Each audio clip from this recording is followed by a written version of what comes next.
everybody, this is Carter, and welcome to this episode of Making It Up, the conversation series where I get to sit down with other writers and pick their brains and figure out what they are all about, and as much as I can do in about 35 to 40 minutes. Before we get started, just a reminder that my Unbound Writer company is now up and running, and I have two writing retreats happening in Boulder, Colorado this year. Registration is open for both of those, and I'm also offering one-on-one writing, coaching, and consultation. So you can go to my website, carterwilson.com. There's a link there that says For Writers. Just click on that and you can read all about those different offerings. So if you're an aspiring writer or a writer anywhere on, wherever you are in your journey as a writer, one of those things might be a good fit for you. So please check it out. Today on the show, I had two people, which again is pretty rare for this show, but in this case, I had a father and a daughter. I had the one and only Joe Lansdale and his daughter, Kasey Lansdale. So Joe Lansdale, so much to say about him, but I got to sum up quickly. He's been writing for a long time. You probably know his name. Through all of his books, he's worked on a number of different genres, Western horror, science fiction, mystery, suspense, screenplays, written comic books. He's the winner of the British Fantasy Award, the American Horror Award, the Edgar Award, and 11, count them, 11 Bram Stoker Awards. His daughter, Kasey, is I don't want to say she's best known as a country music singer-songwriter, but she is really well known as that, but she also does a lot of writing on her own. And in this case, they are collaborating on a comic book series, The Case of the Bleeding Wall, which came out in 2023. And that was also, the artist was Daniel Serra, and Tom and colorist Tom Neapolitano. Sorry for butchering that, Tom. So it was great to sit down with him and talk to these intensely creative minds about the process, kind of both of their histories in the arts.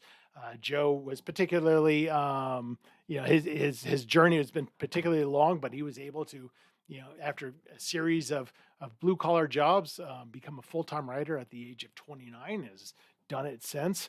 And in Kasey's, case, she went to school for social work and ended up leaving because she went on tour. And she's, I think she encapsulated it nicely in our discussion when she talked about, kind of just following the path of the things that make her happy, following the joy. And that was, it really resonated with me, and I think it will with you as well. Just talking about like, hey, do things that I like to do, and good things will happen because of that, as long as you keep busy. So it was an excellent conversation, pretty short story at the end, but it was encapsulated nicely with some good violence. So I think you're going to appreciate that. And that's it. This is my conversation. You're going to like it with Joe and Kasey Lansdale.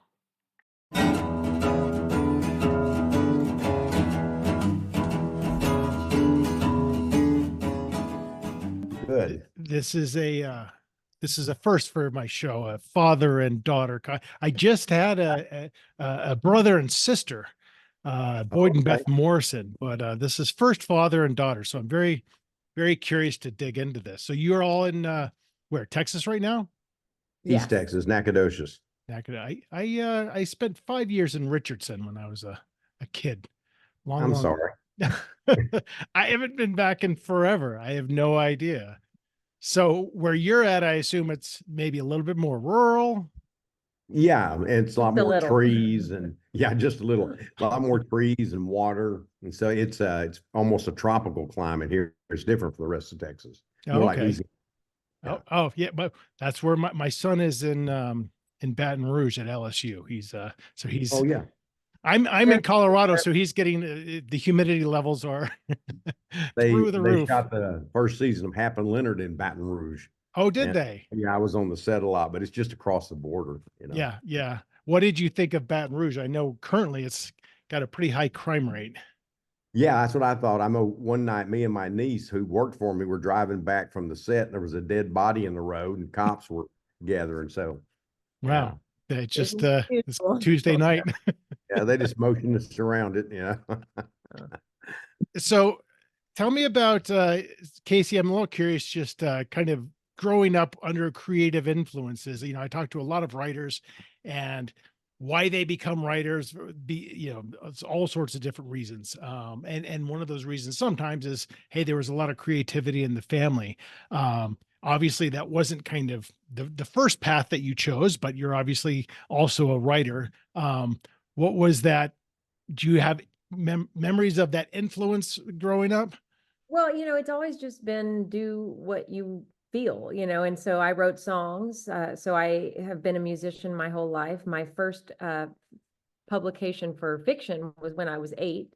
So I don't really Wow. think of one over the other. I kind of think of I have been doing all of it since as long as I can remember, and depending on sort of what I'm in the mood for, what's speaking to me, what the in a lot of cases, I did a lot more writing recently because of the pandemic and not being able to go out and perform. And so I sort of don't look at it as one over the other, just sort of what's speaking to me that day. So Yeah. I never thought like, oh, I got to do this or I got to do that.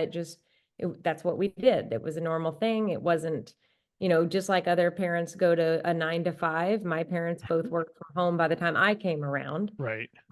And, you just got up and you did the thing, and then, your day was done and you spent the rest of the evening with the family. And having both parents working from home back then was a complete anomaly. Your friends were probably like, what are they, unemployed? Did they just not do anything? Yeah, it's a lot. I didn't realize that it was different until I don't remember what grade it was, maybe 5th or 6th grade, and they brought up the Batman to the Batman series, the animated series that he wrote for.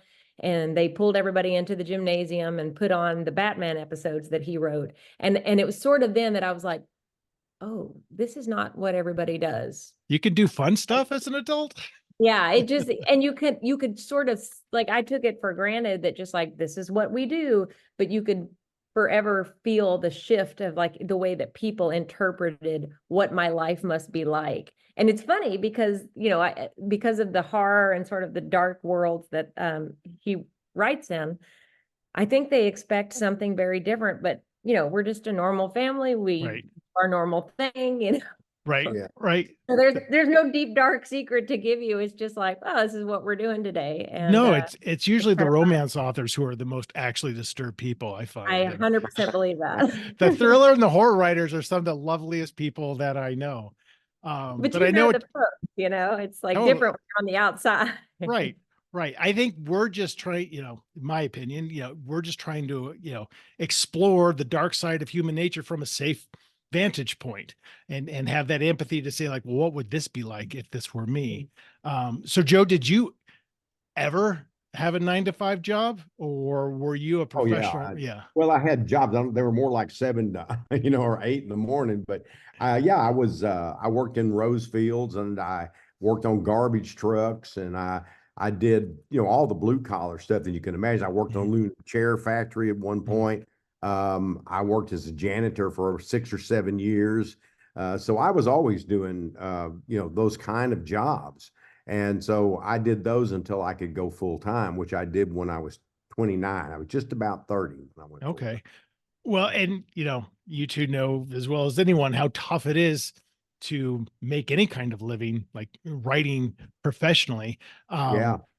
So Joe, I'm curious, as you were working through all those jobs and, post education, were you always wanting to write? There was no post education. I had 2 years of college. Well, there was still a post those 2 years.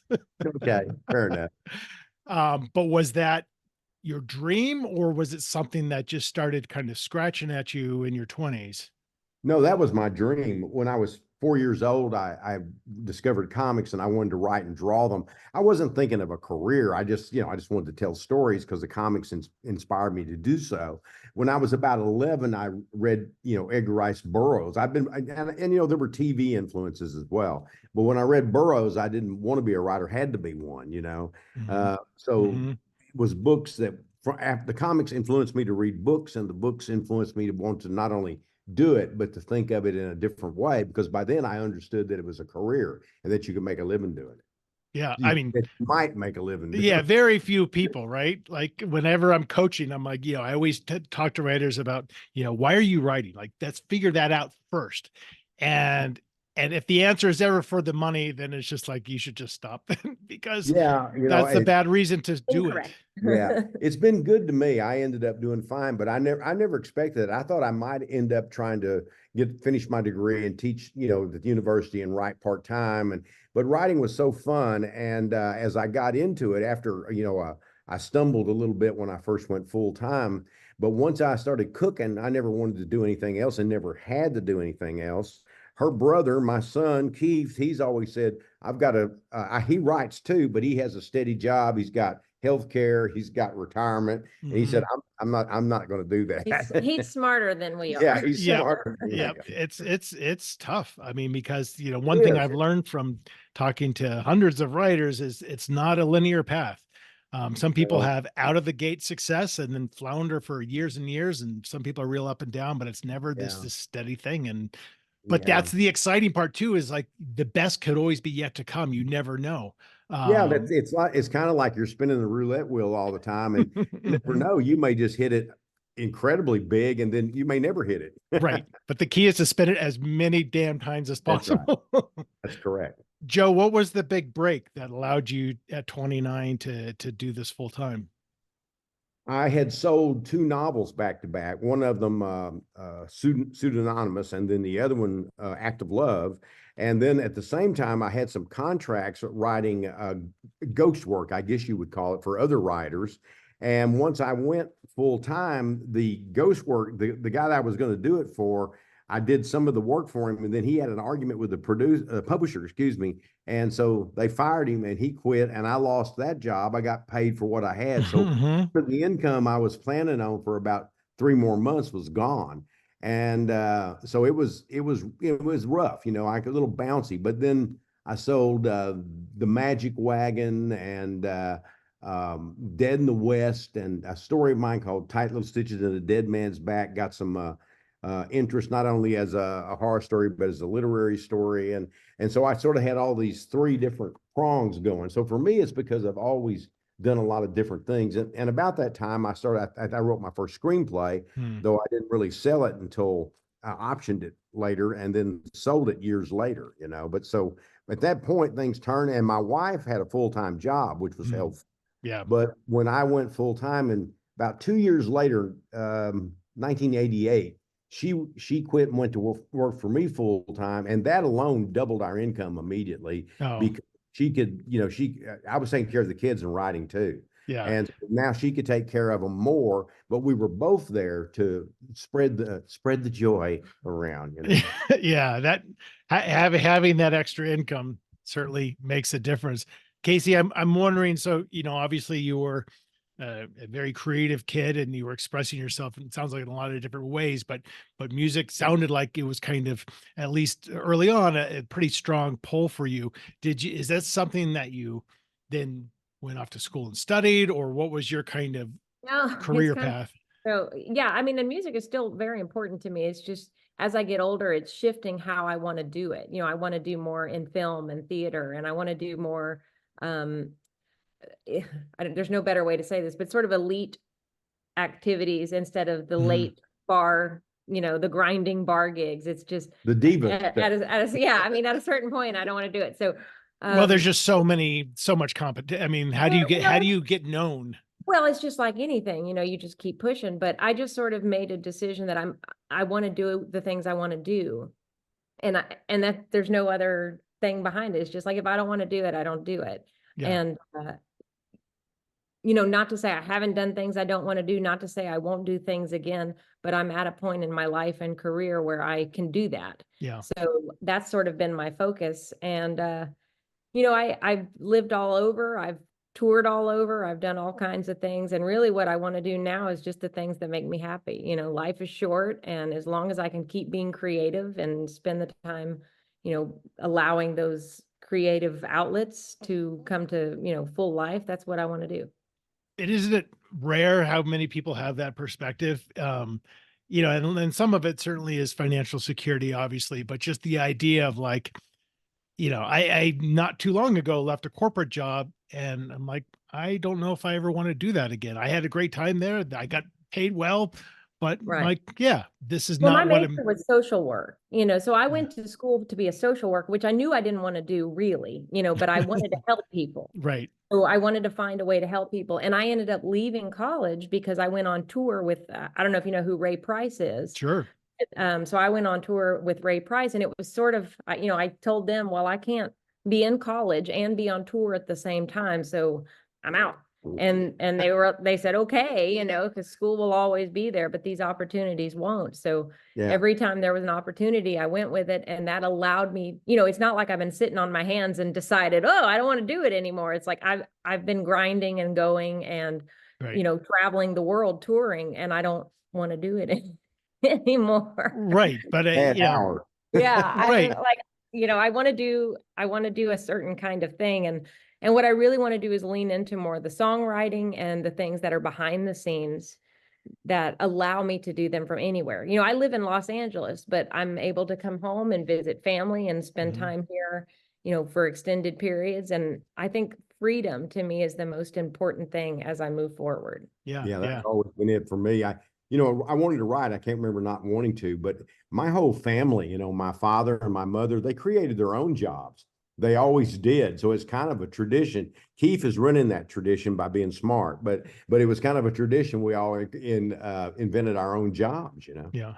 So when you were doing those blue collar jobs in your mind, you're like, this is just patching things together until Yeah. I create my own job, whatever I that's never going to thought I be. wasn't going to make it as a writer. The only difference I had, I never thought I would be as successful as I have been. Yeah. And I would have been more successful had I not been the kind of person that wanted to do what they want to do. Right. Because I Right. didn't stick to one particular thing, but it's been really good to me. But I always knew I was going to do it. And when I met my wife, I was certain I was going to do it because she had that kind of influence on me. So I think that for me, not many people get the dream they plan, but I did. Yeah. Well, I think not many people kind of go through that whole path of visualization and really saying like, yeah, of course, this is what I'm going to do. Like Yeah, I there's the, visualized it. I mean, I always did. I'm a big believer in that. I don't think it's the absolute, but I always envisioned who I wanted to be and what I was going to be, and that's how it worked out. There are variables as to what degree you are in those things, or but when. Yeah. or when. And although I was 29, that's relatively young, considering that I didn't have a college education. I never met a writer. I never, until about the time I was 29, I had met a writer, Ardith Mahar, who lived here in Nacogdoches, but I'd never met a publisher, an agent, any of that stuff until somewhere toward that time when I went full time. Yeah. I mean, I think what stops everybody or so many people, especially aspiring writers, is there's just that baked in fear which is natural. And I've had it as well, and imposter syndrome, but the lack of visualization lets that fear bubble to the surface and then it just stops them in their tracks. Well, I've had my doubts about certain things here and there, but I never felt like an imposter, and I never thought I wasn't going to make it. I Yeah. mean, I was always confident, and I think that my parents instilled that in me. That didn't mean I couldn't be disappointed or just say, God, I don't know today, But overall, I was always thought, yeah, I can do this. It's not going to not happen. So was there ever a point in your career where you're just like, wow, the well is dried up. I don't picture you as somebody who doesn't Constantly. have ideas, but just the timing of you've got to be prolific, obviously, and you are. Yeah. So you have a Well, lot yeah. of different sources of income. But were there times like, do I need to go do something else? When I first started, I thought that I might have to, but I was also taking care of the kids. Keith came along in 82, and then in 86, Kasey was born. So I thought, well, I've got to keep doing this, and because I'd have to pay for daycare. But by that time, things were starting to cook, Yeah. and Kasey wouldn't have ever remembered any time except when things were, cooking. But I never really wanted to do anything else, but I had that fear early on. But after that, no, I never had that. I'm stuck now. I mean, it's what I have to do, but I enjoy it. I still love it. But do I ever feel like the well's going to run dry? All the time? Yeah. It never does, but I always feel like it will. And Right. if I have a day when I don't have an idea, because I'm one of those guys that has them just like this. And if I ever have a day where I don't, I'm going, what's wrong? What's happening? You know? Is dementia setting in? Like, Yes, I worry about that. And then the next week or next month, it's there. And I'm always working on something. Even when I say I don't have an idea, I'm writing every morning. Well, yeah, if I ever hear him say that, I'm like, all right, that's adorable. You go to, right. he'll be like, I don't have an idea. And then he'll come down 3 hours later and he's like, so I wrote this and I did this and I did this thing and blah, blah, blah. But I don't have any ideas. I'm like, what do you hear you? Yeah. He does not hear him. Yeah. Casey, how does My your brain wife is- work no, relative to no, that? no. Sorry. Is your brain similar? Do you feel like, Oh. what if I can't think of, something creative that I want to do? Constantly, I constantly feel like, well, what if I never work again? What if I never get another job? What if I never, and it's just work breeds work. And as long as you're doing something, it just kind of continues. But yeah, constantly I feel like, well, I guess I'm going to have to do something. And then I don't know what that would be because I don't know how to job. Now, have you worked together before prior to the Case of the Bleeding Wall? Yeah, we've done stories off and on since my brother and I were kids. Yeah. We had a story we wrote together that actually recently was filmed for Creep Show. No. And that was one of the early things that we wrote. And it was writers and their kids write spooky stories. The earliest thing. Yeah. Oh, okay. And so it kind of came naturally, I'll let you kind of say the difference of my brother and I, but I feel like you and I have a similar pattern. Yeah, I think so. I think that our voices are very similar, and we can work together really easy. And my son and I work together easy enough too, but our voices aren't as connected, but our ideas are similar. Casey and I have more of the style and character and dialogue that's kind of very similar to us. Keith and I are alike in other ways, but it's very dissimilar. They don't write alike, and I think I actually think it's easier for me to work with Casey even than Keith, although it's not hard because I can go to the bathroom and she can pick up and it's the same voice, the same style because we grew up in the same place. And Right. that's what's fun about the Dana and Janet characters because we are similar enough that it fits, but different enough that we've got Yes. both of those voices coming in. So even though we don't take like, this is my character, this is your character, internally, Yeah. Jana is my character. Hmm. Yeah. And Dana is his character. But you even don't though- necessarily have that conversation. Correct. Yeah. It's just sort of known, but Dana Huh. existed before Jana did because Dana was in his universe. And then Jana Right. was in a story that I had started. And I always tell people, we didn't plan it or we would have named them better. We wouldn't have done that. So Hey, Jana, yeah. Yeah. yeah, it would have been completely different. But you just kind of hit a point where you go like, these two people have got to meet. And I Yeah. think the more serious, stiff side of you with sort of the free, goofy side of me really came together in those characters. And when you decide, like, I know, Joe, over your career, you've spanned multiple genres, if not become undefinable in a lot of your work in terms of like, what genre this might be. What kind of, when you decide, for example, to work together on the Case of the Bleeding Wall, do you sit there and have a conversation about like, this is who it has to appeal to, this is how, or is it just like, here's the story we want to tell?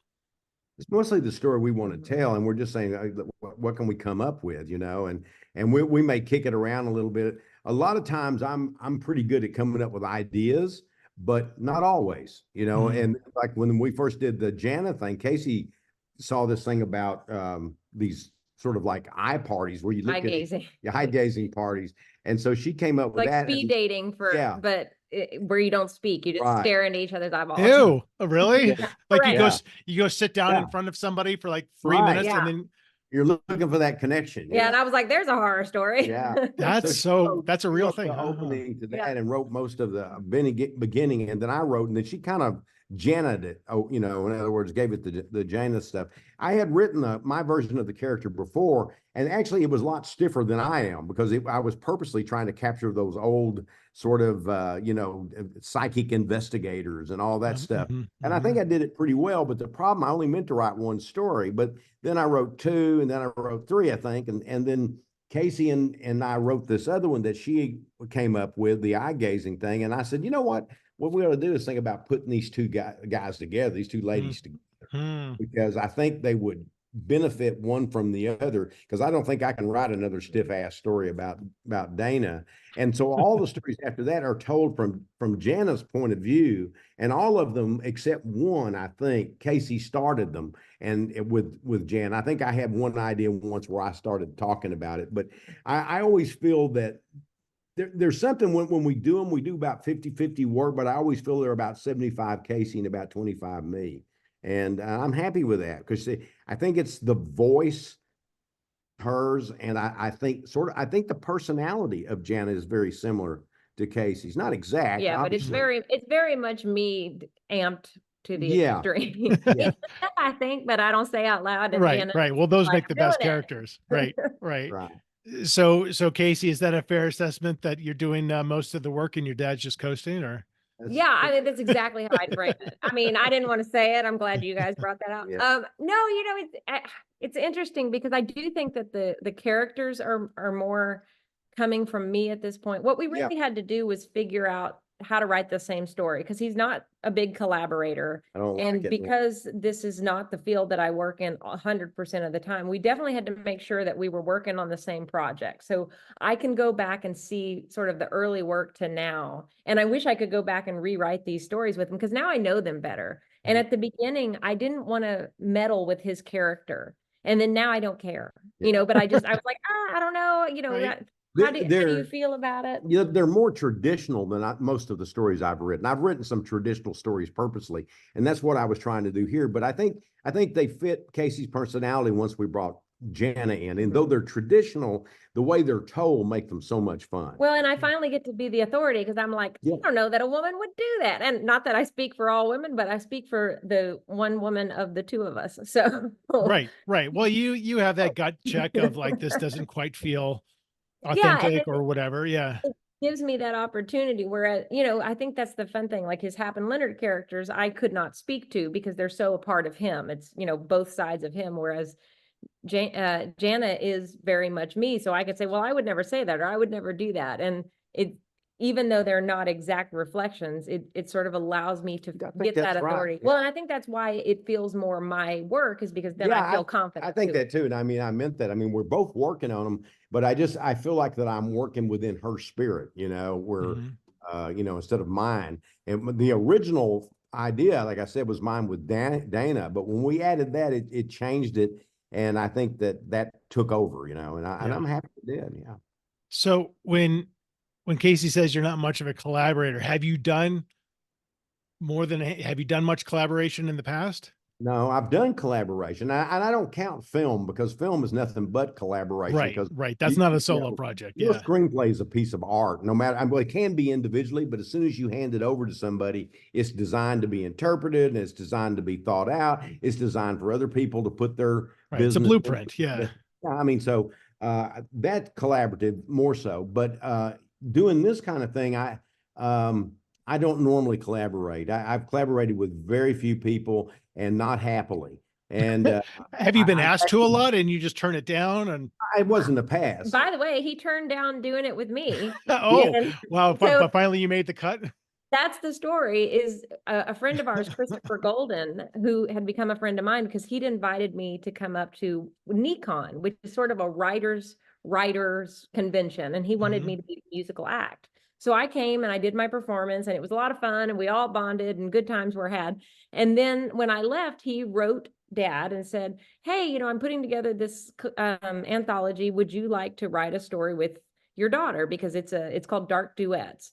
And Dad said, nope, I'm good. Thanks. And Chris wrote me, and he said, well, I wrote him and I asked him, but he didn't want to do it. And do you even want to do it? And I said, yeah, let me just stand by. And so then I wrote like 3 or 4 pages. I don't remember now. And then I emailed it to Dad. And then a couple days later, I got an email back with something like, you're evil. And then 3 more pages. And I was like, got him. So, because I knew he wouldn't let the story hang. Like I knew it's not in. What a waste that would have been. What a waste. Yeah. Yeah. And so that's how the whole thing came about. And then we just sort of emailed back and forth until the story was done. Well, I finally got to where I can collaborate with both of my children happily, but I've collaborated with Kasey much more. Like I said, we've done stories outside of the ones that we did for the, Tara's Our Business, and a number of short pieces.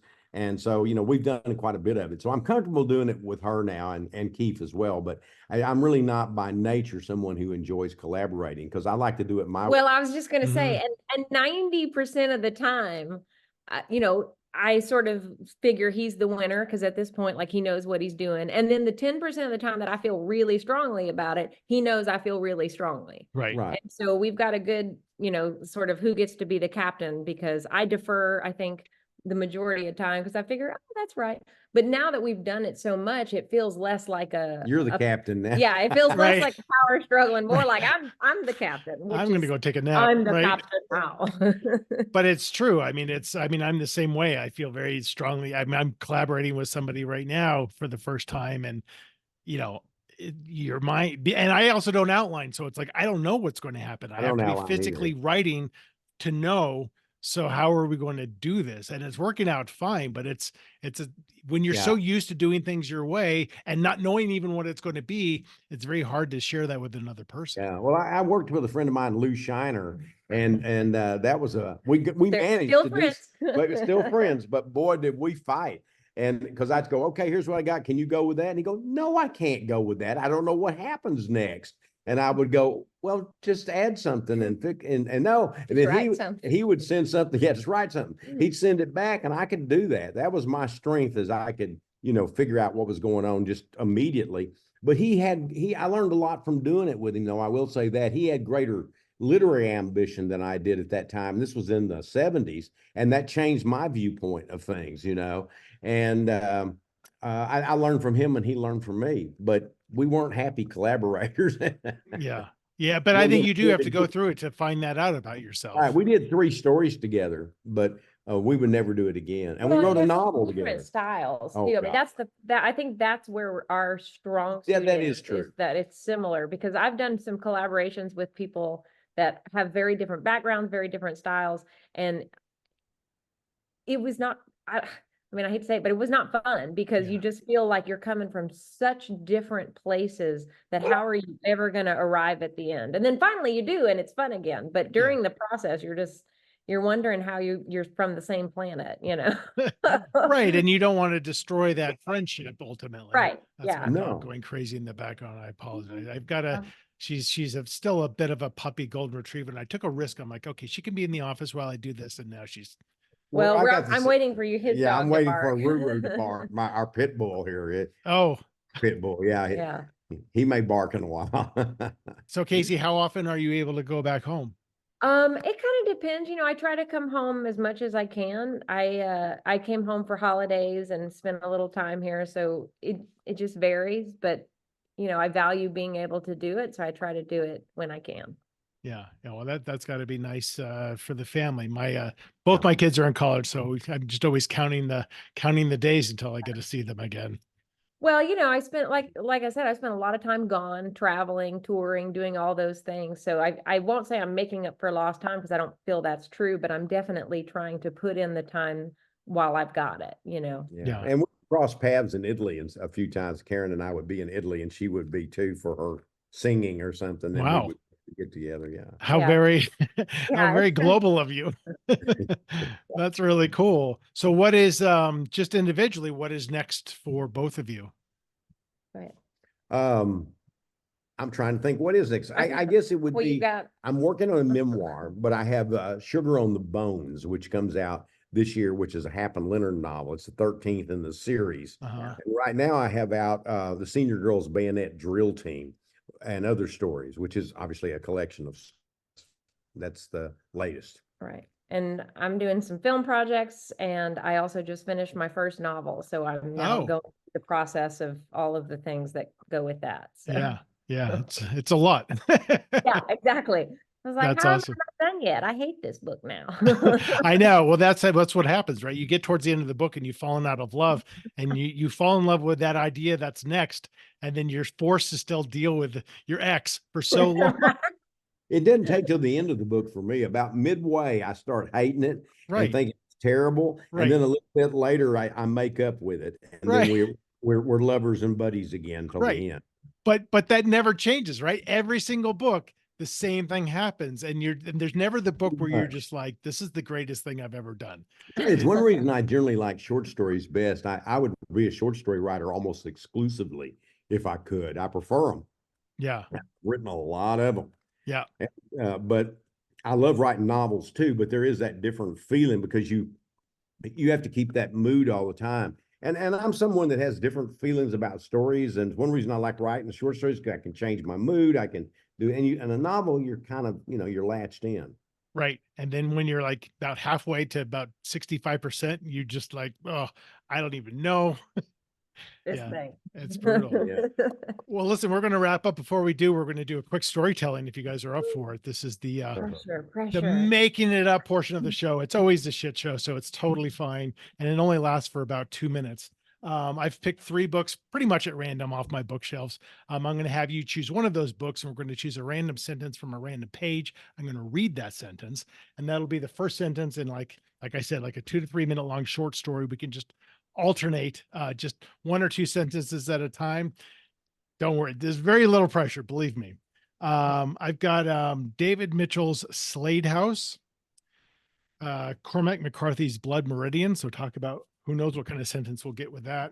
And Greg Iles' True Evil. So somebody choose one of those books. I'm going to do True Evil. All right. So then, Joe, give me a page between 1 and 500. 4. Oh, come on now. That is the lowest page number I've ever had on this show. So I'm going to read a sentence, and in this case, it's just 3 words of dialogue. And what am I doing? And then, so I'm going to read this sentence, and whoever wants to go next, just tell me what happened, like the next sentence in the story. So we're going to craft a little. Was she supposed to do a whole one, and then I do a whole one? Or? Yeah, and then I'll do one. Yeah. Okay. So here's the sentence, and anyone can go first. Is she alive? Doesn't look like it. All right. And you can do as many sentences as you want. Oh, now I'm supposed to add to it? Yeah. Now you add to it. Doesn't look like it. Okay. Well, that's because she got hit by a truck, like all the characters in this story. Way